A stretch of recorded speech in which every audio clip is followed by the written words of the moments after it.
Bonjour à toutes et à tous et bienvenue pour un nouveau Live Histoire. Aujourd'hui en compagnie de Philippe Collin. Philippe Collin travaille depuis des années maintenant à France Inter pour mettre en voie de longues séries de podcasts sur de grandes personnalités historiques.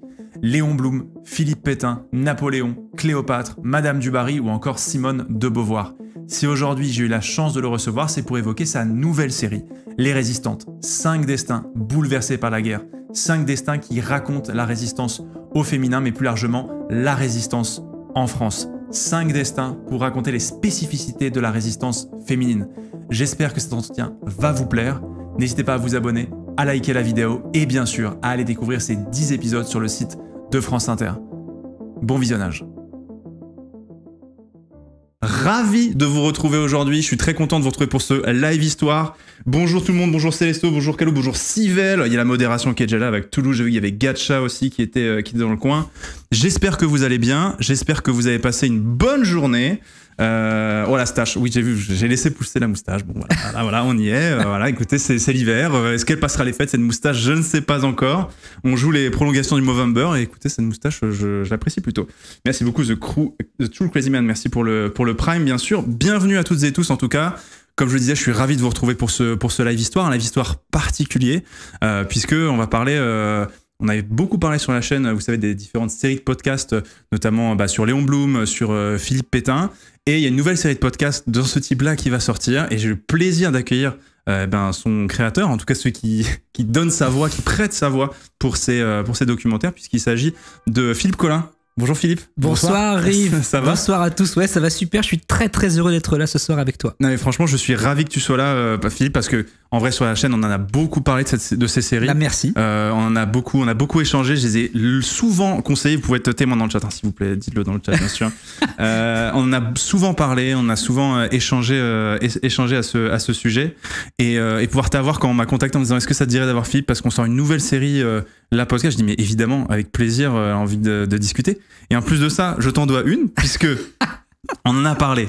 Je t'en dois une belle puisque vous le savez, on en avait parlé lundi en stream quand j'étais passé à France Inter dans l'Instant M. C'est toi qui avais recommandé mon nom à l'équipe de l'Instant M. Oui, absolument. Fou, en fait, je t'avais vu dans un live avec Christian Hirao, un historien qu'on aime bien, que tu connais bien, et j'avais trouvé ça assez génial, qui est un live sur Twitch qui parle d'histoire tous les mercredis.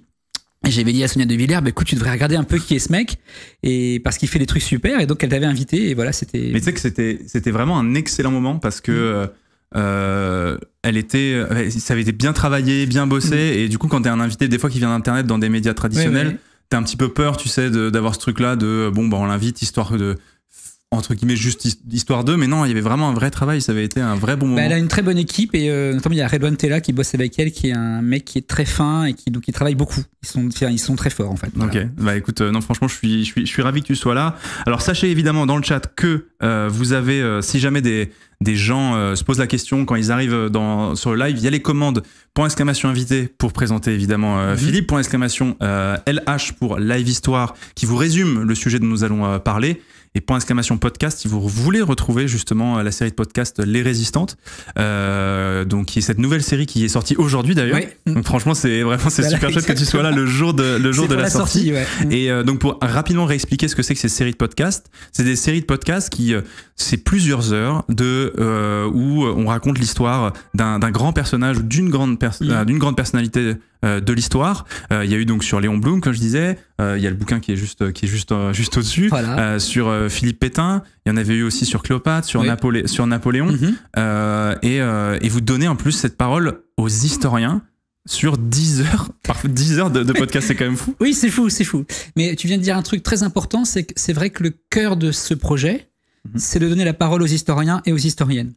Je le dis très techniquement, ça veut dire quoi? Ça veut dire que chaque épisode fait à peu près 55 minutes et qu'on est à minima 32, 33, 34 minutes de paroles scientifiques dans ces récits. Et j'y tiens parce que j'ai une formation d'historien et je crois que ce sont des scientifiques dont on a besoin aujourd'hui pour expliquer à la fois d'où on vient, mais aussi éclairer le présent à l'aune du passé. Et donc en fait, au départ, le projet c'était vraiment ça, c'est donner la parole à des gens qui passent leur vie à travailler sur des sujets, en étant à la fois des passionnés et aussi parfois des vigies, des vigies du passé. Et donc c'est le cœur du projet, c'est donner la parole aux historiens. C'est vrai qu'ici, on essaye aussi sur Twitch d'une certaine manière de le faire, et forcément, c'est ça, il y a la moitié du discours qui est tenu par des historiens, et ça, c'est des différents historiens, parfois qui disent pas tout à fait la même chose en plus. C'est important. Et ça, c'est important parce que les analyses sont différentes. Alors, c'est rare qu'ils divergent complètement sur un point de vue, mais en tout cas, il y a des petites analyses dont des fois on se dit ok, l'approche est un petit peu différente, quoi. En fait, ce qui est important, c'est d'imaginer que l'histoire, c'est une science humaine, et donc il y a un protocole scientifique. C'est extrêmement important. Et dans le cadre de ce protocole scientifique, on peut débattre. Il y a des règles à respecter. Et si on respecte les règles, on peut discuter. Qu'est-ce que ça veut dire concrètement, Rive? Ça veut dire, par exemple, sur Philippe Pétain, sur la Première Guerre mondiale, on avait 2 historiens, Nicolas Offenstadt et Stéphane Audouin-Rousseau, qui sont 2 grands historiens de la Première Guerre mondiale, mais qui ne sont pas d'accord sur ce qu'a pu représenter Philippe Pétain durant la Première Guerre mondiale. Mais dans le cadre scientifique, je dis ça parce que c'est important, c'est une science, et donc il y a des règles à respecter. Et aujourd'hui, on voit bien qu'il y a parfois un danger à ne pas respecter toutes les règles. Oui, c'est ça, et puis souvent l'impression, les gens se disent oui, c'est les interprétations des historiens. Non, c'est pas des interprétations, il y a des faits qui sont établis, où on peut débattre, où il y a peut-être un manque de sources, c'est une zone de flou. Exactement, ou par exemple, il y a une règle qui est fondamentale, qu'on appelle l'exhaustivité des sources. Ça veut dire qu'il faut regarder toutes les sources. Qu'est-ce que ça veut dire? Par exemple, sur la période de l'occupation en France, on ne peut pas regarder que les sources françaises. Il faut aller regarder les sources allemandes. Et quand on fait ça, comme Paxton en 71, historien américain, on s'aperçoit qu'on peut lire l'histoire très différemment. Et c'est pas une question d'interprétation. Tu as tout à fait raison.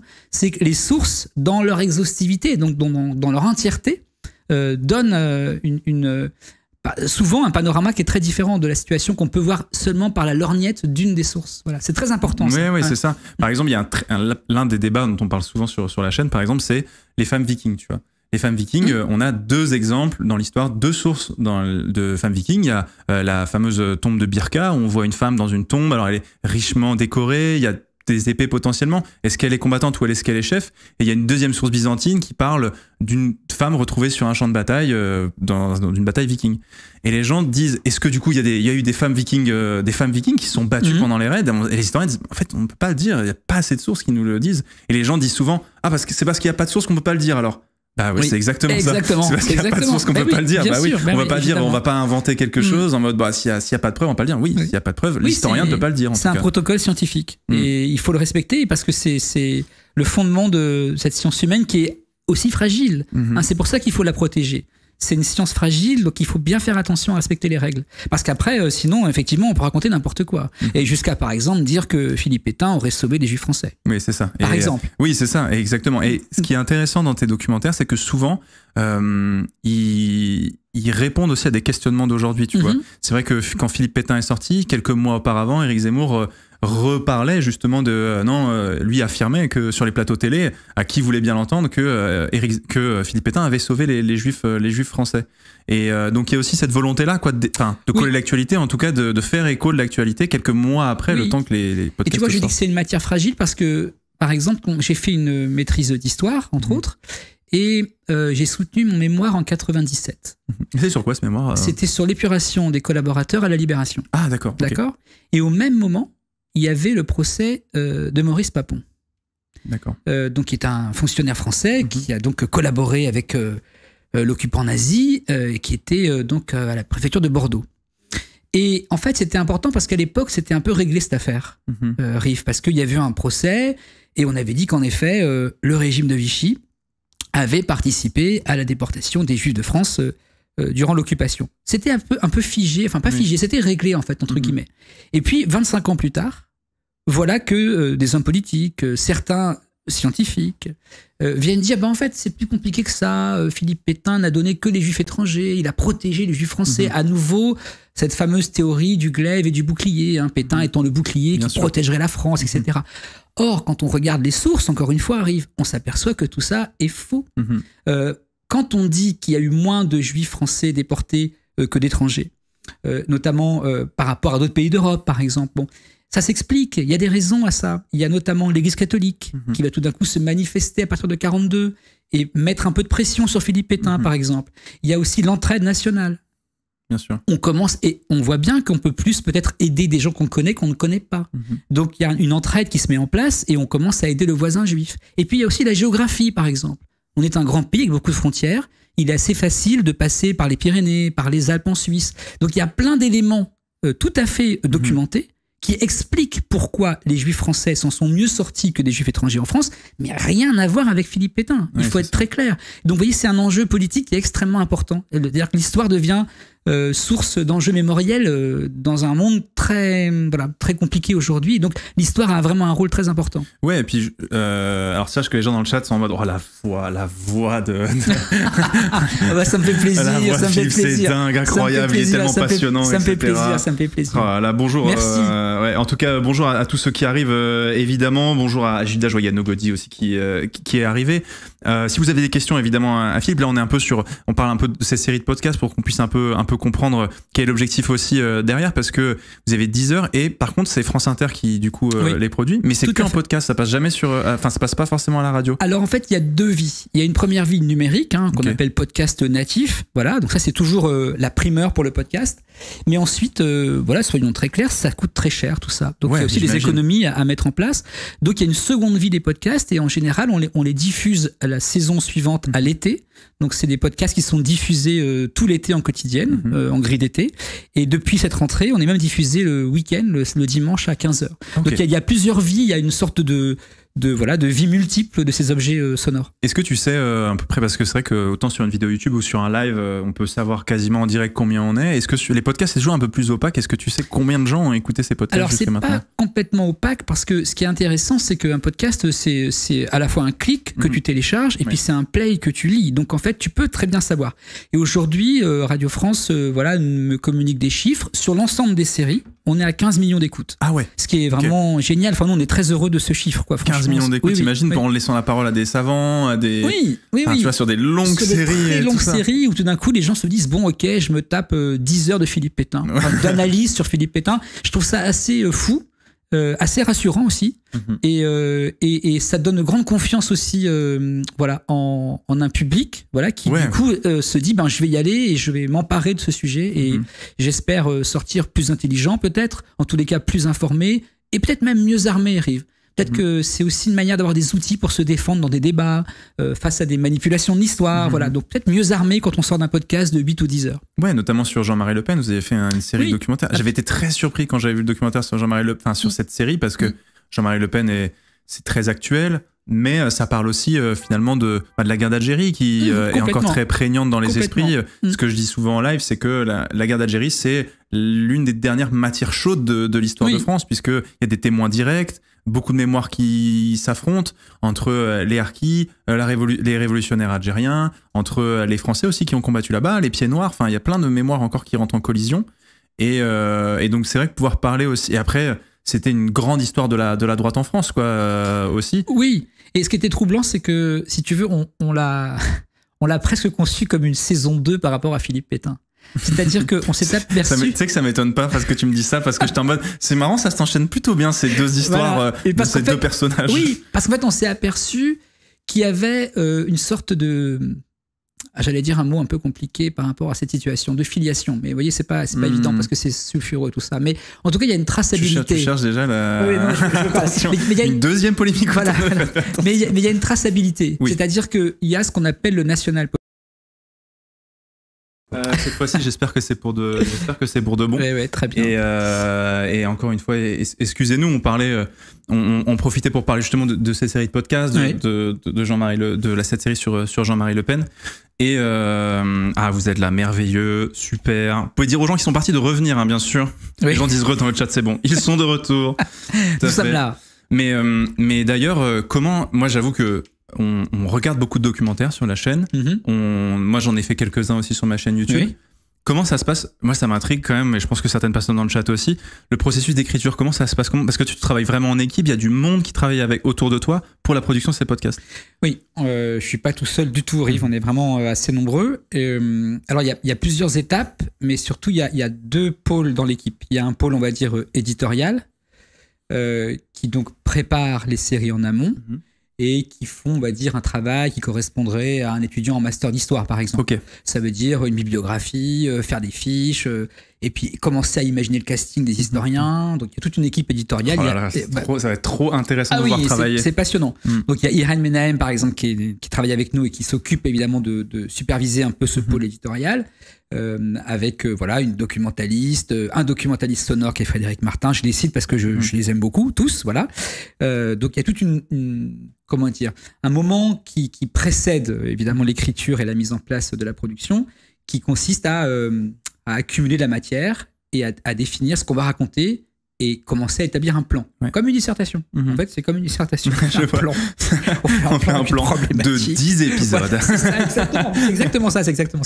Donc, on fait un plan, etc.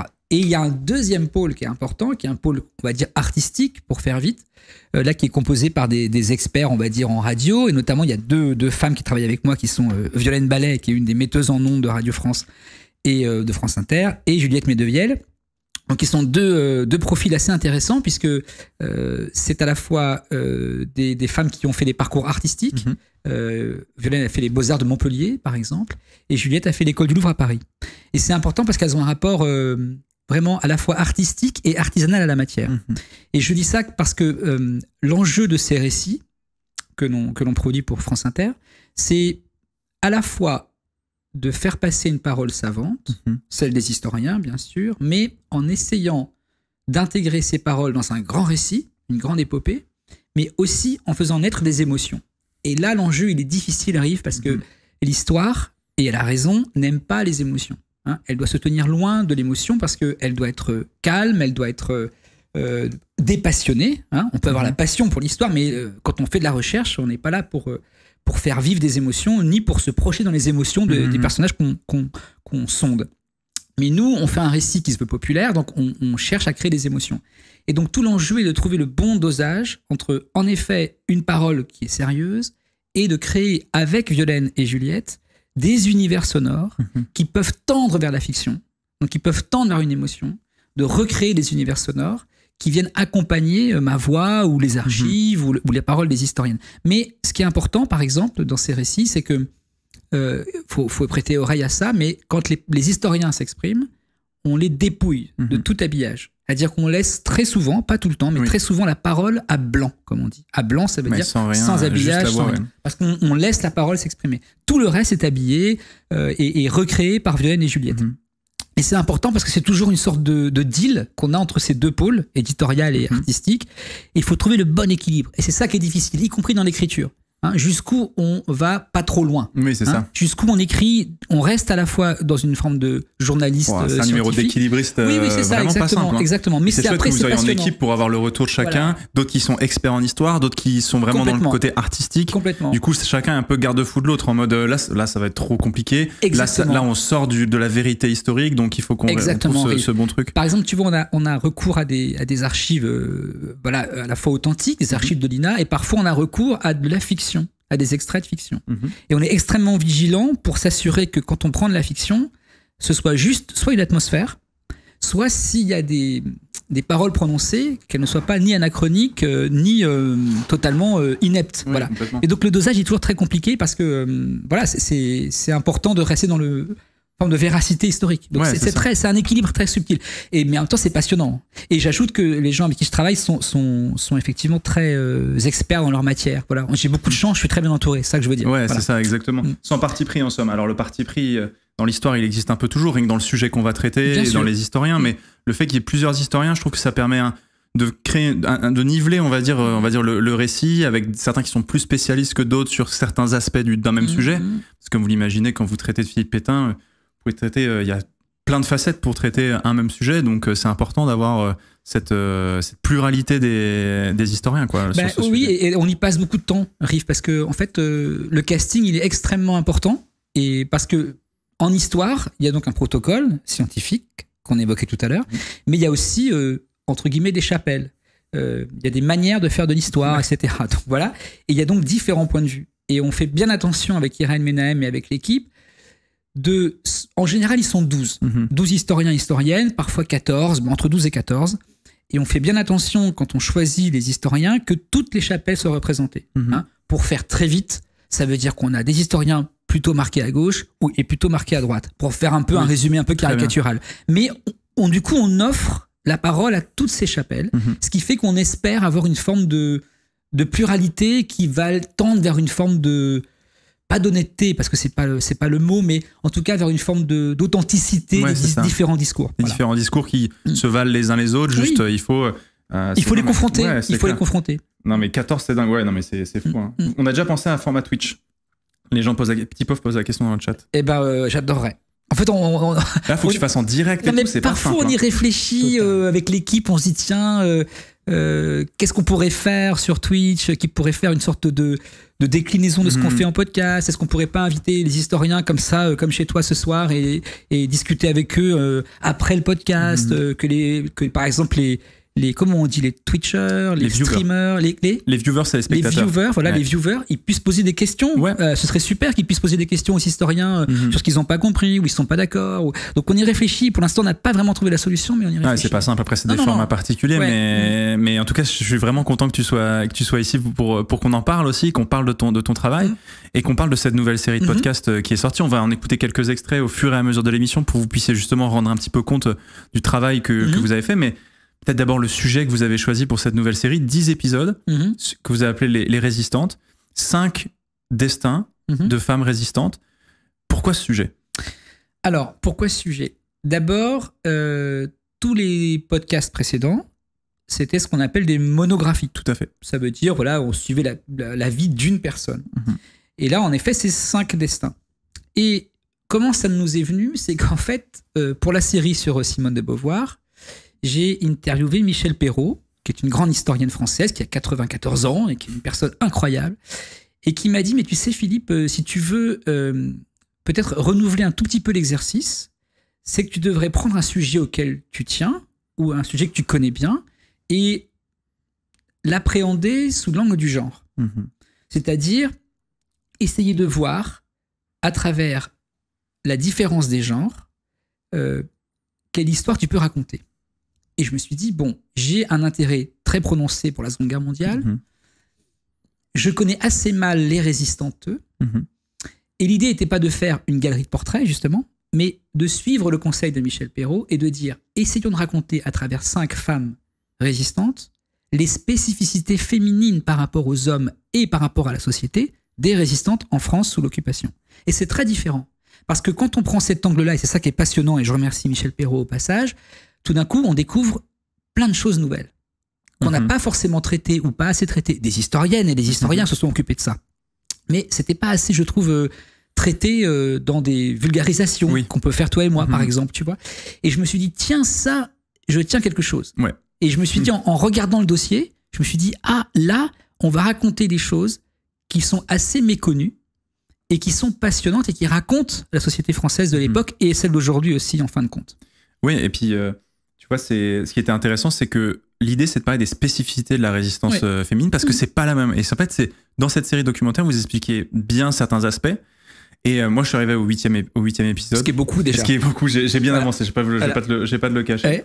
En vrai, j'aimerais qu'on écoute un extrait où justement on parle de ces spécificités-là. Très bien. Où on essaie justement le regard de l'occupant sur le regard de l'occupant sur une femme qui pourrait être qui est résistante. Alors attends, je l'avais mis juste ici, c'est celui-là, exactement.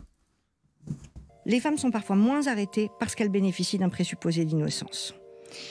Quand elles le sont, on a très souvent une disparité dans la peine prononcée à acte égal entre les femmes et les hommes. Donc elles sont souvent moins lourdement condamnées que ne le sont les hommes. Catherine Lacour-Astol a mené une grande enquête historique sur la répression des femmes sous l'occupation dans le département du Nord. Avec quelle conclusion? J'avais essayé de montrer en vertu de quoi et au nom de quoi on arrêtait telle personne ou telle autre. Et très clairement, il y a une catégorie qui n'existe quasiment que pour les femmes. C'est la catégorie complice. Les hommes sont auteurs. La question ne se pose pas. Les femmes, a priori, elles sont complices. Donc si on arrête un couple, initialement, la femme bénéficie de cette irresponsabilité qui serait la sienne, qui fait d'elle une complice. On a vraiment cette difficulté initiale de l'occupant à considérer qu'une femme puisse être dans l'action à l'égal d'un homme. Ce passage-là, je l'ai trouvé vraiment, mais tellement parlant sur le côté... en fait, déjà, rien que le regard de l'occupant, déjà, influe sur nous-mêmes, notre vision, finalement, de la place des femmes dans la résistance. Complètement. Et tu vois, cet extrait, il résume exactement la démarche que j'évoquais tout à l'heure. C'est quand on commence à prendre l'angle, en effet, homme-femme, et on compare, tout d'un coup surgissent plein de choses passionnantes et qu'on découvre, en fait. En effet, c'est assez incroyable que dans le regard même de l'occupant, il y a un présupposé d'innocence, ce que raconte très bien Catherine Lacour-Astol, qui est vraiment une grande historienne qui a travaillé sur les femmes résistantes. Qu'est-ce que ça veut dire, présupposé d'innocence ? Ça veut dire que dans les yeux des soldats, officiers allemands, hommes, une femme peut pas être résistante. Ouais, c'est ça. Elle peut pas être une combattante. Elle est mère de famille, elle est amante.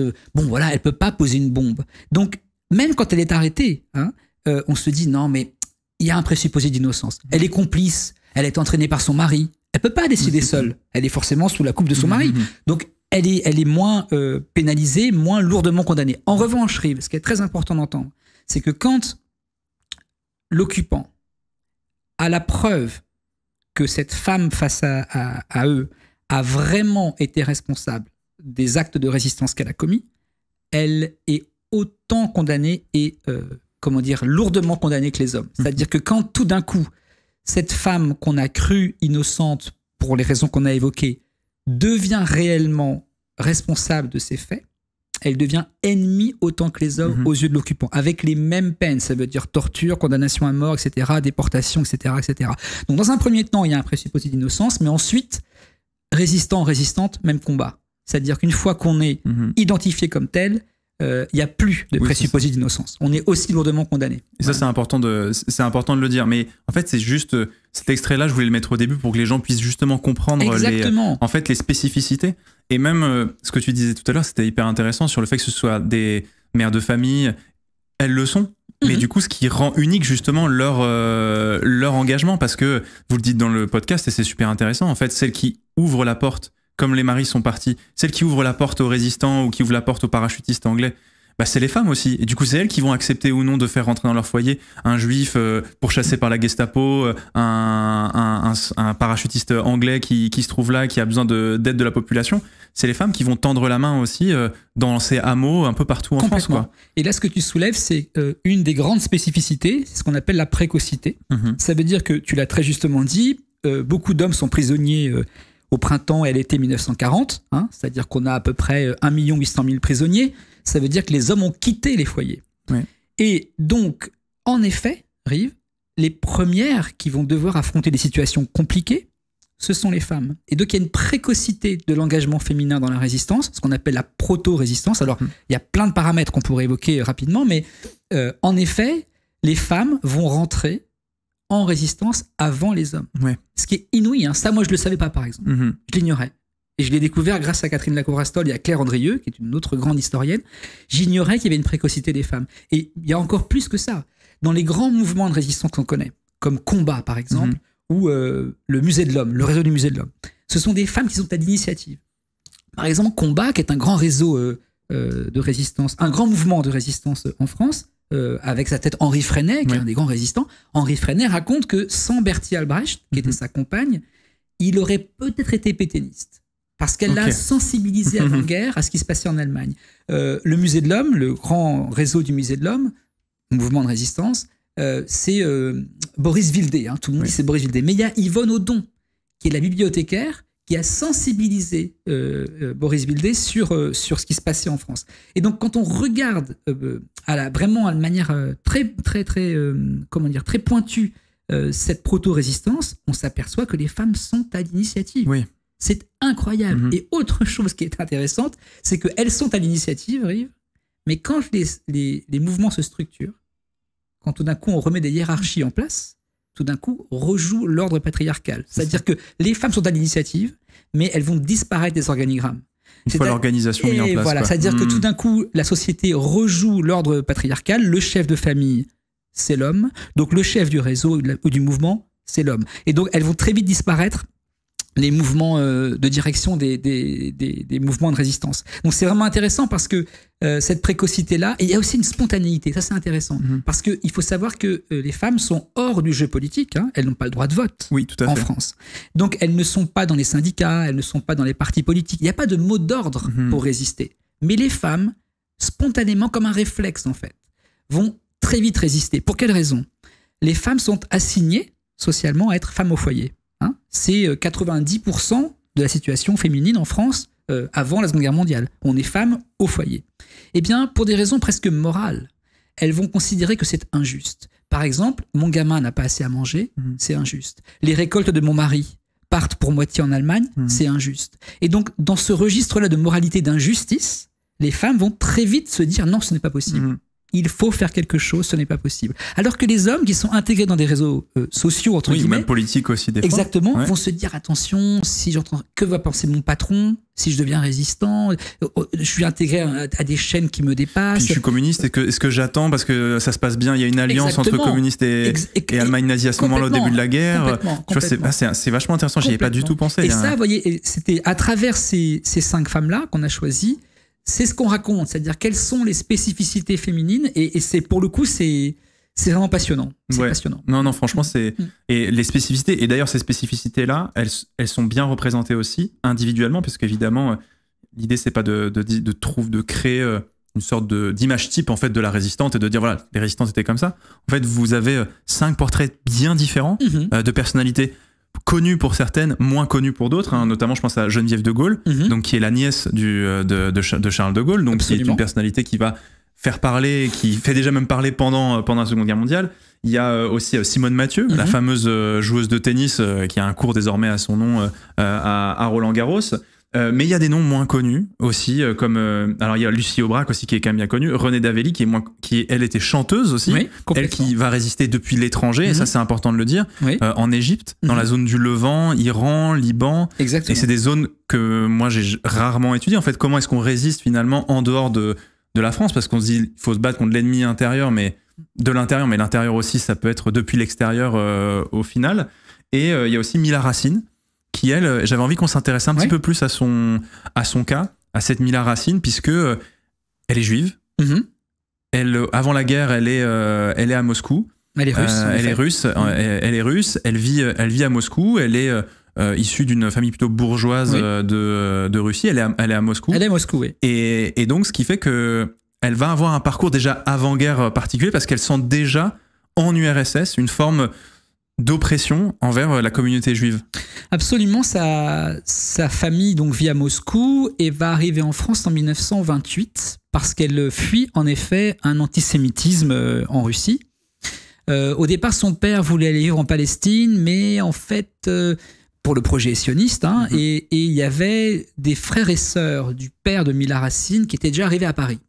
Donc finalement, tout le monde va venir à Paris pour vivre. Et dans le 17e arrondissement d'ailleurs, il me semble, oui, c'est bien ça. Et ce qui est intéressant, c'est que Mila, très vite, va entrer dans des mouvements associatifs qui va être, une jeune femme qui va très vite avoir conscience de prendre soin des autres, tout simplement. Notamment, elle rentre dans ce qu'on appelle la VISO.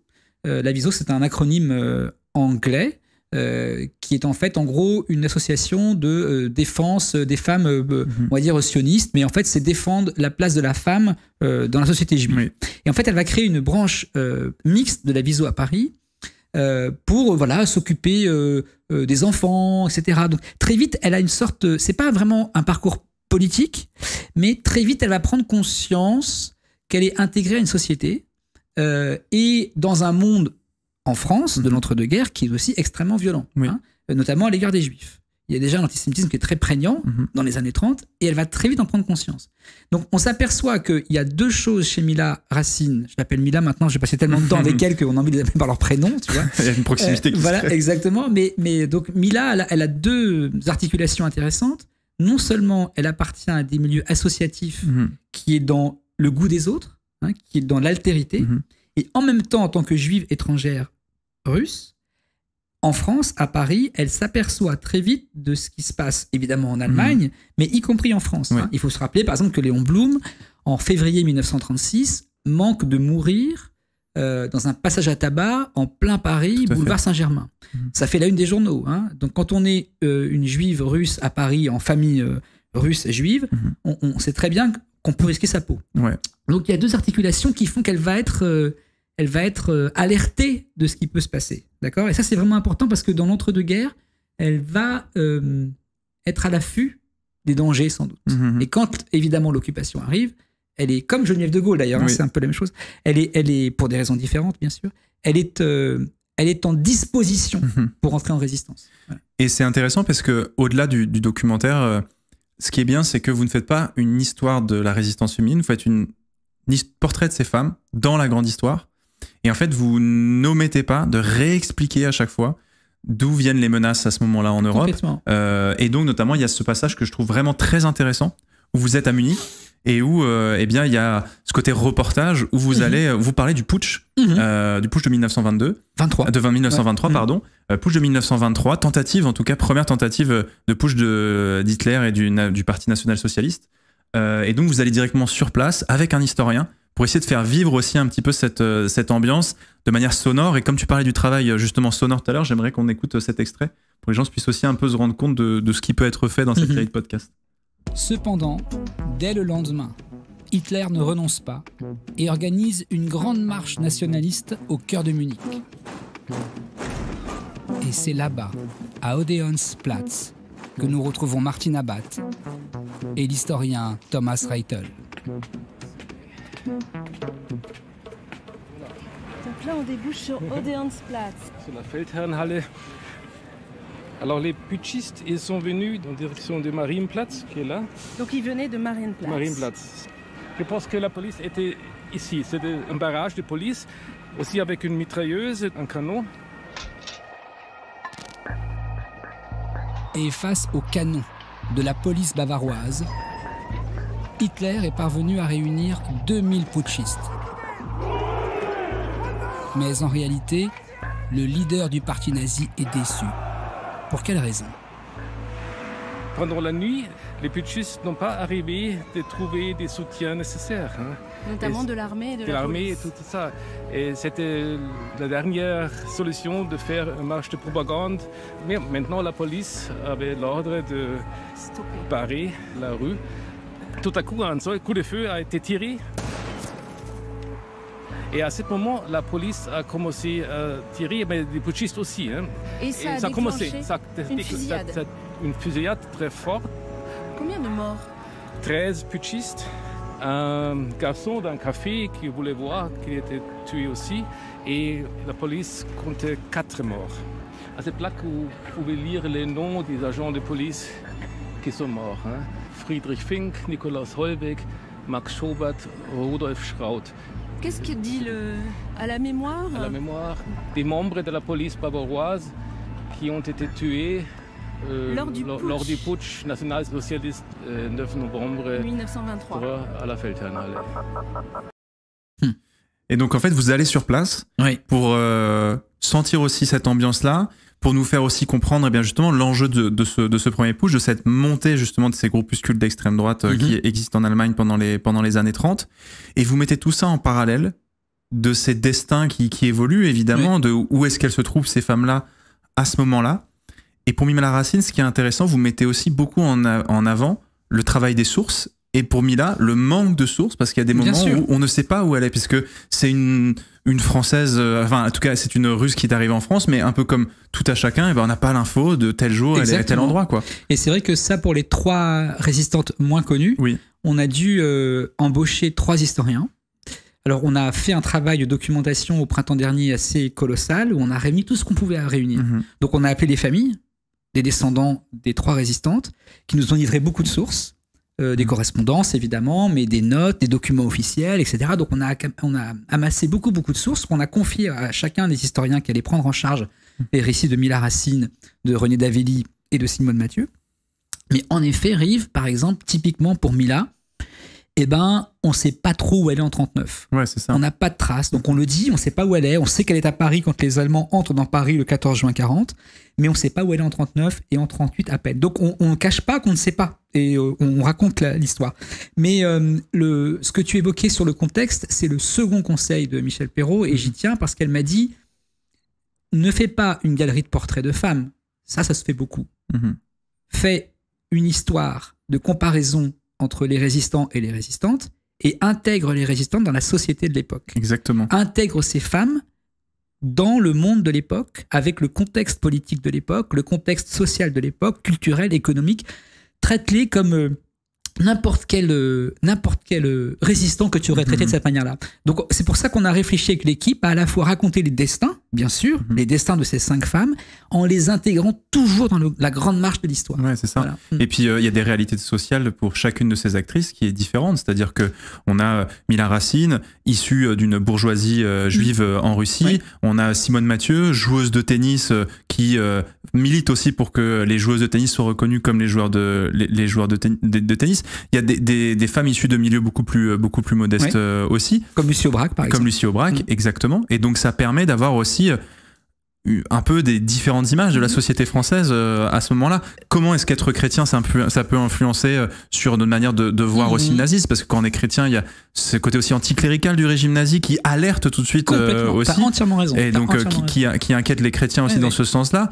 Les juifs aussi, évidemment, qui s'en inquiètent puisque ils voient ça comme une menace. Mais pourquoi est-ce qu'ils décident de rester en France malgré tout? Enfin, aussi, il y a toutes ces questions-là qui par le prisme de ces jeunes femmes-là, nous interroge sur les différentes strates de la société française des années 30. Oui, et en fait, l'idée de ce casting, entre guillemets, de ces 5 résistantes-là, c'était exactement ce que tu décris.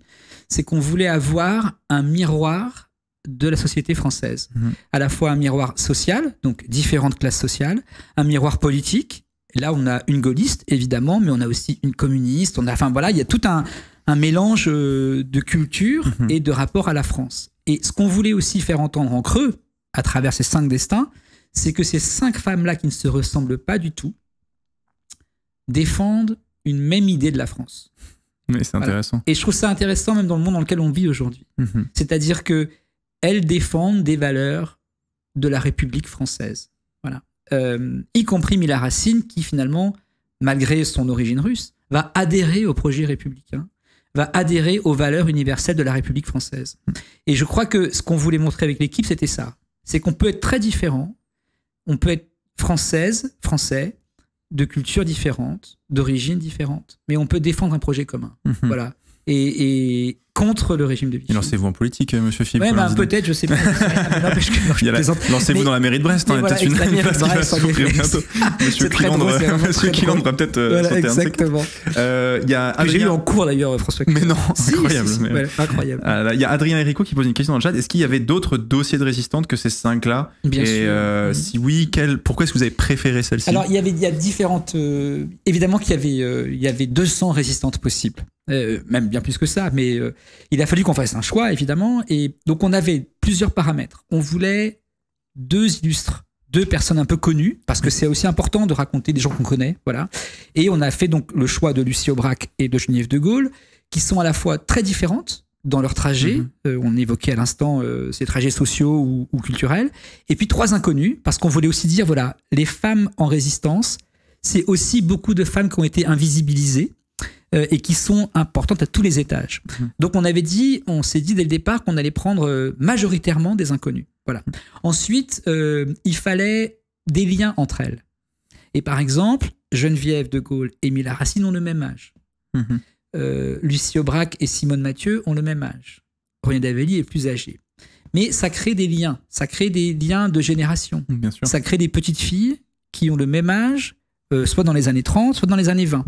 Donc ça crée des regards, on va dire, qui peuvent se compléter ou même être un peu différents. Et puis il y avait aussi des liens de récit. C'est-à-dire que, par exemple, Mila Racine, et ce qui est incroyable, est déportée dans le même convoi que Geneviève de Gaulle, en janvier 44. Elles appartiennent à ce qu'on appelle les 27 000, parce qu'en fait, c'est un matricule des 27 000. Il y a à peu près 1000 femmes qui partent ensemble, donc elles sont dans le même wagon pour Ravensbrück. Donc, vous voyez, pour des raisons aussi d'écriture et de récit, de ressort, on va dire, entre guillemets, dramatique, on avait besoin que ces femmes soient un peu liées entre elles. Donc voilà, il y avait une grande équation avec plein de paramètres. Et à la fin, ces 5-là semblaient pour nous être les meilleurs. Et il fallait aussi qu'elles incarnent les différents types de résistance. Oui. C'est-à-dire une résistance quasiment militaire pour Simone Mathieu, qui va créer le corps des volontaires françaises à Londres près du général de Gaulle. Il fallait des résistances intellectuelles, Geneviève de Gaulle, Lucie Aubrac, mais aussi des résistantes presque combattante. Lucie Aubrac, elle fait libérer son mari 3 fois. Ça, c'est fou, l'histoire de Lucie Aubrac. Franchement, on pourrait faire une émission sur Lucie Aubrac. C'est vraiment, c'est des histoires de film. Lucie Aubrac, quand vous les racontez, elle arrive, elle fait libérer son mari qui a été capturé, elle fait libérer 3 fois, elle est enceinte de 6 mois, mitraillette sur les genoux, et elle débarque pour aller récupérer. Voilà. C'est des histoires, on se dit, mais est-ce que ça a vraiment existé? Mais ce qui est intéressant aussi avec Mila Racine, tu parlais de résistance, et je trouve que ce qui était intéressant, c'est que, en interrogeant l'histoire d'une jeune juive comme ça, on parle aussi de la résistance juive. Oui. Ça, c'est très important. Et ça, c'est important que vous en ayez parlé. Oui, parce qu'on a souvent l'image des juifs qui au mieux ont essayé de fuir ou sinon ont presque été devant le fait accompli. Mais c'est vrai qu'on connaît tous, la situation tragique des juifs durant la Seconde Guerre mondiale, évidemment la Shoah, bien sûr, l'extermination des juifs d'Europe. Ça, on connaît tous cette histoire. On connaît beaucoup moins l'histoire de la résistance juive. Parce qu'en effet, Rive, il y a des mouvements de résistance juifs, il y a des juifs qui ont résisté. Mila Racine est une incarnation de la résistance juive en France. Ils se sont organisés, il y a des réseaux, il y a la Main Forte, par exemple, qui est un mouvement de résistance juive. Il y a le MJS, qui est le mouvement des jeunesses sionistes, auquel appartient Mila. Il y a tout un monde de résistance juive qui s'est créé. Alors, qui n'est pas forcément combattant. Il y a évidemment plein de juifs combattants qui ont intégré des mouvements de combat et des réseaux de combattants. Mais là, on a plutôt affaire à des réseaux d'évasion. C'est-à-dire que ces réseaux juifs de résistance se sont dit comment est-ce qu'on peut sauver des juifs, notamment des enfants. Et donc, on va mettre en place tout un réseau d'évasion aux frontières, dans les Pyrénées, bien sûr, pour aller en Espagne, dans les Alpes pour aller en Suisse, etc. Donc là, on a affaire à travers Mila, et c'est vraiment important de l'entendre, parce qu'il n'y a pas que Mila, il y a Simon Lévite, ils sont très nombreux, et ils vont mettre en place, en effet, des structures qui vont permettre à des Juifs d'entrer en résistance. Voilà. Oui, c'est ça, de créer une opportunité à ces Juifs de résister. En tout cas, si vous avez des questions dans le chat, évidemment, n'hésitez pas. J'essaie des gens qui parlent de l'œil du tigre encore. C'est un souvenir cher à mon cœur, ça aussi. Donc, des gens qui disent l'œil du tigre, c'était incroyable, c'était tellement bien.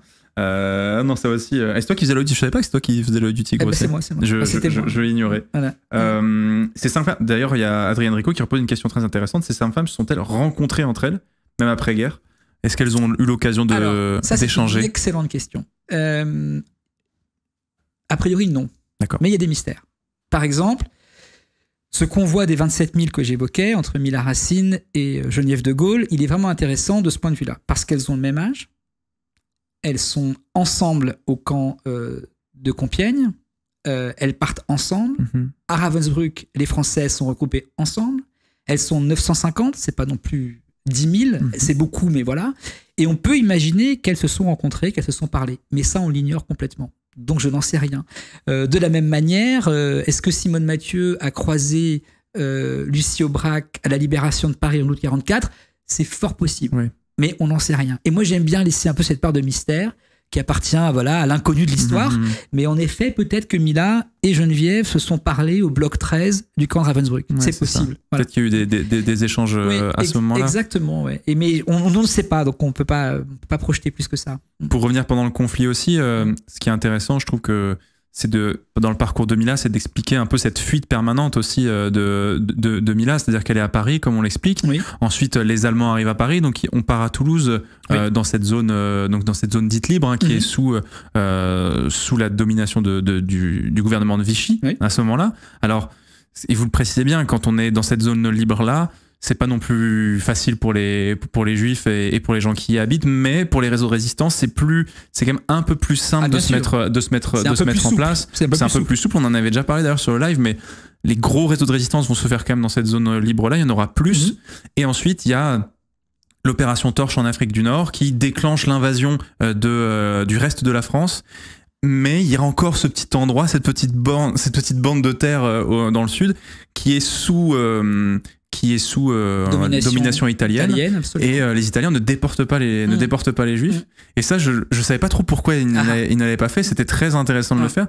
C'est pas par humanité, loin de là, c'est par cynisme diplomatique, parce qu'en fait, les conseillers de Mussolini disent à Mussolini, si un jour ça va mal, parce que là ça va un peu mal pour nous en Afrique, si un jour on est jugé, ce serait bien qu'on soit pas jugé pour ça, parce que ça risque d'être, si on rentre aussi dans cette folie meurtrière là, on risque d'être jugé. Et donc c'était intéressant aussi de repointer aussi ce parcours là et les questionnements qu'ont eu les occupants sur la question juive, que ce soit les Allemands, évidemment, que ce soit Vichy, mais aussi que ce soit les Italiens. Et il faut savoir que les Allemands qui apprennent, en effet, que dans la zone d'occupation italienne en France, les Italiens ne donneront pas les Juifs français et étrangers qui sont réfugiés en France, les Allemands mettent la pression sur les Italiens. Parce qu'ils ne comprennent pas que tout d'un coup, ils ne participent pas à cette extermination des Juifs d'Europe. Et donc, pour un peu alléger la pression, ils décident, les Italiens, par exemple, d'obliger les Juifs réfugiés en France et les Juifs français à être à 100 km des côtes, donc pour ne pas s'enfuir par la mer, et à être dans des résidences surveillées. Or, ce qui va se passer, et c'est intéressant, c'est qu'en étant à 100 km des côtes, quand on est près de Nice, on est où? À Saint-Gervais, à Annecy, à Annemasse. On est près de la frontière suisse. Et donc, ce qui permet sans doute effectivement de mettre en place ces réseaux d'évasion, en sachant que la Suisse accueille tous les enfants de moins de 16 ans et les mères de nourrissons et de bébés, donc, et de jeunes enfants, pardon. Donc, effectivement, la Suisse va avoir cette générosité-là. Donc, on peut mettre en place un réseau qui fait qu'on peut faire passer les enfants, et d'ailleurs, c'est ce que va faire Mila Racine, elle va mettre en place un réseau d'évasion pour les enfants juifs, français et étrangers. Redisons-le, parce que y a beaucoup de juifs français que va faire passer Mila en Suisse. C'est-à-dire que c'est pas qu'un réseau de juifs étrangers. Oui, c'est ça. Il y a aussi des jeunes Français qui vont en profiter, qui vont partir. Et qui sont donc pourchassés par le régime de Vichy. Oui, c'est ça, exactement. Voilà, c'est bien de le dire. Voilà. Ouais. Non, mais après, et Mila, après, ça va. Il y a aussi toute l'histoire de la captivité aussi. Moi, j'ai pas encore écouté jusque-là. Je suis arrivé au moment où Ravensbrück. Mais son petit coup de génie, quand même, c'est que. Donc, elle va se faire arrêter, sans qu'on dévoile trop. Le spoil. Non, elle va se faire arrêter, mais je vous dis pas plus que ça. Mais là où elle est très forte, vous allez voir, c'est qu'elle réussit à dissimuler son identité juive, ce qui, évidemment, va beaucoup changer son destin. Donc, ce qui change considérablement. Ce qui va sûrement la sauver, peut-être. On verra. Voilà. Spoil pas Philippe, j'essaye, il faut pas spoiler, on essaie de pas spoil. Un peu, c'est aussi quelle est la mémoire aussi, tu vois, des femmes résistantes, parce que évidemment on parle du mythe résistentialiste, toute la France a résisté. J'ai pas encore écouté, je sais qu'il y a une partie du documentaire que vous y avez dédié, évidemment, la question de l'héritage. Bien sûr. Comment c'est articulé cette mémoire de la résistance des femmes? Alors ça, c'est aussi très intéressant du point de vue du genre, ce qu'on évoquait au début de cette discussion sur cette série-là. Parce que ce qui est vraiment dingue, c'est que la reconnaissance des femmes a eu lieu, d'accord, mais de manière extrêmement minime. Okay. Qu'est-ce que ça veut dire? Ça veut dire par exemple que pour obtenir sa carte de CVR, qui est donc la carte des volontaires résistants, il faut faire une demande. C'est pas automatique. Il faut demander sa carte de CVR. Et là, on s'aperçoit d'une chose, c'est que les hommes, ils adorent ça. Ils demandent leur carte. Ils ont été résistants, ils veulent leur carte de résistant. Et puis il y a peut-être cette habitude aussi d'appartenir à des cercles sociaux. Et le cercle des honneurs. Bien sûr. Les honneurs, on veut la médaille, on veut la carte. On s'aperçoit que les femmes ont une forme de modestie, on peut dire ça comme ça, de réserve, disons de réserve, à ne pas demander la carte de CVR. À tel point que l'administration, par exemple, ce que tu dis très bien, Catherine Lacour-Rastol, est presque, elle est plus généreuse dans la demande de la carte de CVR à la place des femmes. Qu'est-ce que ça veut dire? Ça veut dire que les femmes se disent, bon, moi j'ai résisté, je sais ce que j'ai fait. J'ai pas besoin d'une carte. Voilà. Et peut-être que c'est aussi, elles sont peut-être victimes d'une société où elles sont exclues des honneurs. Ou peut-être même qu'elles sont moins attachées aux honneurs que les hommes. Peut-être qu'elles s'en foutent un peu des honneurs. Peut-être que la nature même de leur résistance n'était pas celle qui était mise à l'honneur. Exactement. Puisque c'est la nature de la résistance qui était mise à l'honneur était pensée par des hommes aussi. Voilà. Il y a ça aussi. Oui, bien sûr. Et c'est vrai que, par exemple, il y a ce fameux chiffre, il y a 1058 compagnons de la libération et il n'y a que 6 femmes. Oui, c'est quand même... Catherine Lacour-Rastol dit que 6 femmes, mais c'est pas non plus aucune femme. Elle dit que c'est intéressant parce que ces 6 compagnonnes de la libération, elles incarnent quelque chose qui va changer un peu la société quand même, malgré tout, dans le registre des honneurs. Je voulais ajouter quelque chose, mais j'ai oublié ce que je voulais te dire. Donc voilà. Non, mais ça te reviendra, ça va te revenir. Non, mais tu vois, c'est cette pluralité des points de vue et aussi des parcours, en fait, tu vois, de ces jeunes femmes qui est hyper... et même le témoignage qu'elles ont laissé aussi certaines...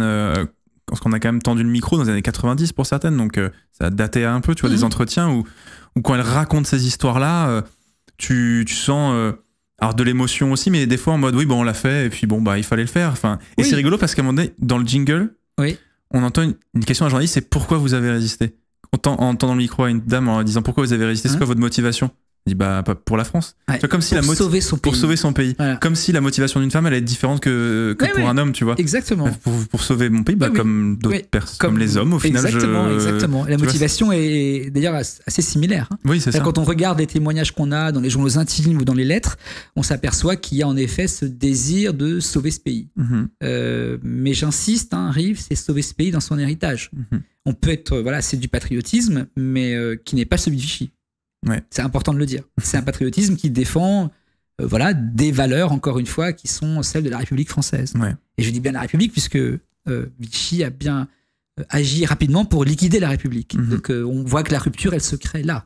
Et c'est important parce que ces femmes-là, elles ont cette culture-là. Et disons aussi une chose importante quand même, Rive, ça peut aussi nous faire parler du présent, mais ce qui me fascine moi dans ces destins, c'est que ces 5 femmes-là et toutes les autres, et tous les autres, ça marche aussi pour les hommes, ils renoncent au bonheur humain. C'est-à-dire que face à une situation extrêmement périlleuse, extrêmement inacceptable à leurs yeux, ils décident de se mettre en danger au nom de la liberté. Et la question qu'elle nous pose finalement en creux, à nous tous, c'est à quoi sommes-nous prêts, toi et moi, ce soir, par exemple, à renoncer Est-ce qu'on est prêt à renoncer à quoi dans la vie aujourd'hui? Quand on voit le choix qu'elles font, elles, de renoncer à tout ce que ça veut dire, je trouve que c'est assez vertigineux comme question pour notre présent, en fait. Voilà. Ouais, c'est ça. Et puis, à quoi tu renonces? Parce que, en fait, avec la perspective de l'avenir, en mode, les femmes ont été reconnues, ont eu le droit de vote après la guerre, mais en fait, c'est le regard a posteriori, en fait, de ces événements. Mais c'est vrai que finalement, quand on se lance en D40 dans les mouvements de proto-résistance, faut quand même y croire et se dire, et surtout qu'il n'y a pas de bon côté. Enfin, à ce moment-là, c'est compliqué de savoir est-ce que je suis le maréchal Pétain qui, à ce moment-là, l'image de Verdun aussi. Est-ce que je suis ce nouveau jeune général qui agit depuis Londres, qui semble assez lointain aussi. Tu vois, c'est aussi plein de questionnements où ça doit pas être simple aussi de faire ce choix-là. Et surtout avoir en tête que quand Philippe Pétain arrive au pouvoir et s'empare du pouvoir en juillet 40, il ramène la paix. En tout cas, il y a l'armistice et donc c'est la fin des combats. Et on sort d'une première guerre mondiale extrêmement meurtrière, extrêmement traumatisante pour les sociétés allemandes et françaises, bien sûr, et on ne veut pas y retourner. On ne veut pas voir à nouveau son fils, son frère, son père repartir au combat. Donc, effectivement, c'est très compliqué. Philippe Pétain va donc ramener, en tout cas, la fin des combats. Donc oui, en juillet 40, septembre 40, octobre 40, c'est extrêmement courageux de se dire non, en fait, ça ne me convient pas. Je trouve ça inadmissible. Oui, c'est ça. Donc, je vais rentrer en résistance. Ce qui est un choix toujours hallucinant. Enfin, moi, ça me... Systématiquement, j'ai fait des études d'histoire, mais à chaque fois, ça me fait cet effet. Je trouve ça... la question est que tout le monde s'est posé, mais qu'est-ce que tu aurais fait à leur place, en fait, tu vois, et c'est une question qui est sans fond, en fait. Sans fond. Oui, c'est ça, sans fond, qui est hyper compliqué, selon les destins de chacun. Tu dis peut-être que j'aurais fait comme ça, mais c'est hyper compliqué. Il y a Nico Pradi qui dit quel était l'avis de De Gaulle sur la résistance des femmes? Alors, ça, c'est encore une très bonne question. C'est une très bonne question. Alors, il se trouve que quand il lance son appel, le 18 juin 40 depuis Londres, il espère faire venir à lui beaucoup de Français et éventuellement des Françaises. Bon. Mais après tout, il veut une France combattante. Donc il veut des hommes. Parce qu'à l'époque, une femme ne peut pas être combattante. Oui, c'est vrai. Elles ont des rôles subalternes dans l'armée, mais elles ne sont pas sur le champ de bataille. Et d'ailleurs, elles ne sont même pas militaires. Elles sont auxiliaires. Donc elles n'ont même pas un contrat de soldate. Or, Simone Mathieu, qui est une des héroïnes, entre guillemets, de la série, va donc créer à partir du mois de septembre 1940, ce qu'on appelle le corps des volontaires françaises. C'est-à-dire des femmes militaires, pour la première fois dans l'armée française. C'est une vraie révolution anthropologique. C'est-à-dire tout d'un coup, des femmes vont porter l'uniforme avec un contrat, elles vont donc être soldates. Ça veut dire qu'elles auront une solde. Le solde, c'est soldat, soldate. Donc elles auront une paye. Elles seront militaires. Il faut savoir que c'est l'amiral Muselier qui va pousser à la roue avec Churchill un peu pour que De Gaulle accepte. Parce qu'au départ, De Gaulle, des femmes qui portent l'uniforme, il n'est pas très favorable à ça. Donc ça, c'est le premier point qui va dire la France combattante, la France en armes, les femmes, bon. Mais De Gaulle finit par accepter qu'elles deviennent militaires. Il faut savoir qu'il y aura quand même très peu de combattantes françaises pour des présupposés à nouveau patriarcaux, on va dire. Mais De Gaulle, quand même, a conscience, notamment par sa nièce, que des femmes jouent des rôles très importants dans la résistance intérieure. Et donc, il va finir, évidemment, par comprendre que ces femmes-là ont aussi un rôle très important. Et il va d'ailleurs... alors, c'est pas De Gaulle, parce que c'est plus complexe que ça, mais le droit de vote accordé aux femmes a souvent été perçu comme un vote, une récompense pour les femmes d'avoir résisté. C'est un peu plus complexe que ça, mais c'est vrai que l'entourage gaulliste, notamment Maurice Schumann, va pousser à la roue et un militant, il y a aussi un député communiste et un député démocrate chrétien. C'est important de les citer parce que c'est eux qui vont faire que le 21 avril 1944, le GPRF décide d'accorder le droit de vote aux femmes.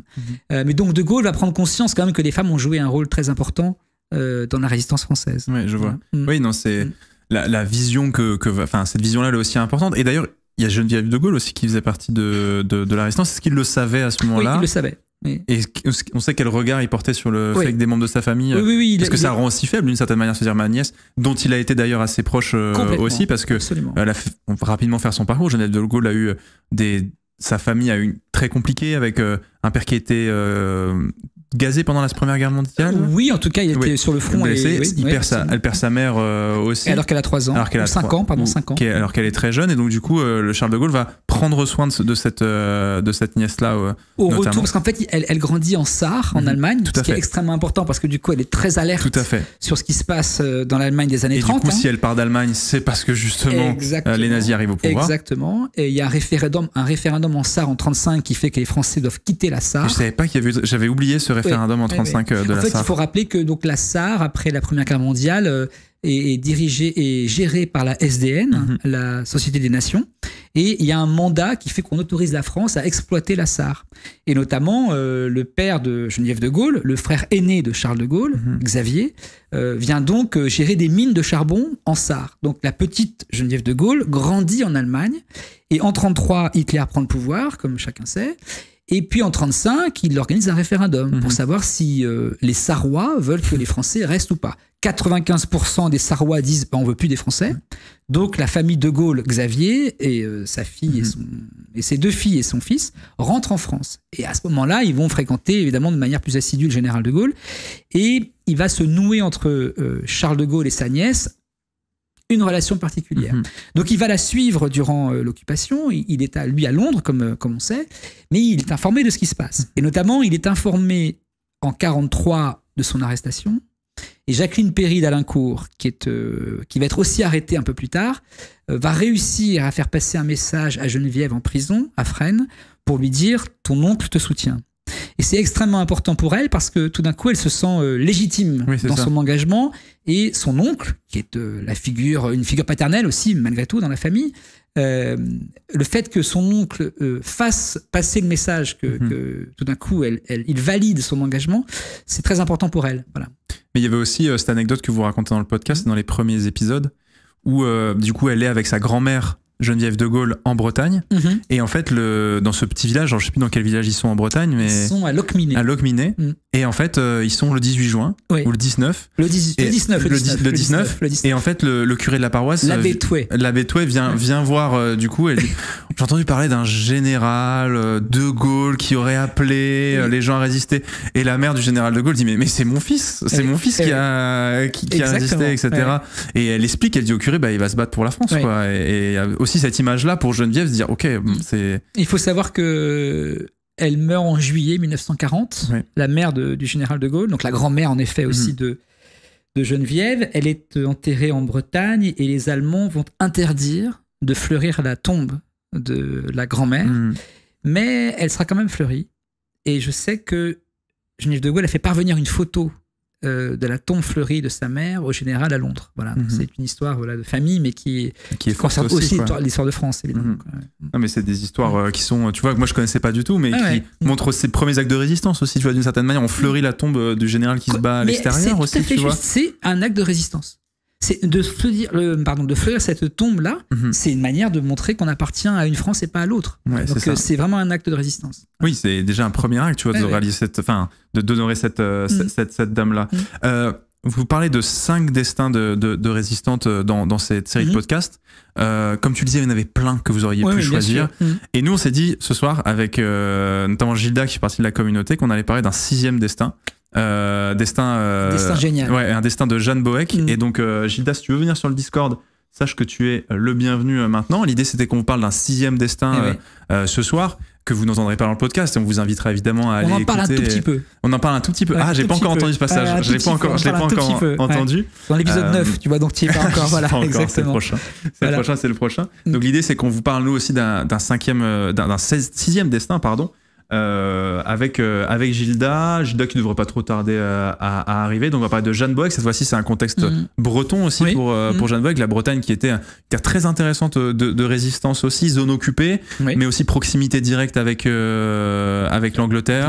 Donc des passages entre Londres et la Bretagne à ce moment-là.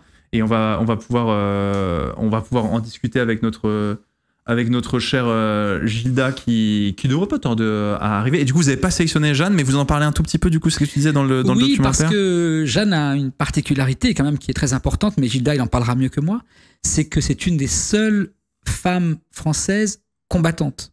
C'est-à-dire que dans la société de l'époque, une femme ne peut pas tenir un fusil. Contrairement à la Russie, par exemple, où il y a 500 000 femmes qui sont au combat, mais au combat au front. Et en France, non, toujours dans ce présupposé genré, du coup, une femme ne combat pas. Or, Jeanne Boëck va être une femme qui va être parachutée en France, qui va être spécialiste en explosifs, donc c'est pas rien, et elle va former des résistants, hommes, en Bretagne. Oh là là. À la fois fabriquer des explosifs avec à la fois des détonateurs, etc. C'est elle qui fabrique et c'est elle qui fait sauter des lignes de chemin de fer, par exemple. Entre Vannes et Dinan, elle réussit à des coups incroyables.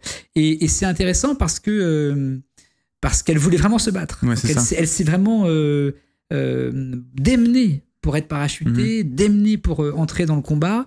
Et d'ailleurs, dans le podcast, vous écouterez, il y a une sorte de medley qui vient clore chaque introduction, et il y a une femme qui dit j'ai fabriqué moi-même les explosifs qu'on a fait péter, et boum, on a mis Violaine a mis une explosion qui vient illustrer son propos, et c'est Jeanne Boëck. Mais non, c'est Jeanne Boëck, incroyable. Qui parle dans le podcast, exactement. T'as commencé un petit peu l'introduire, et il y a Gilda qui est avec nous sur le Discord. Salut Gilda, comment est-ce que ça va?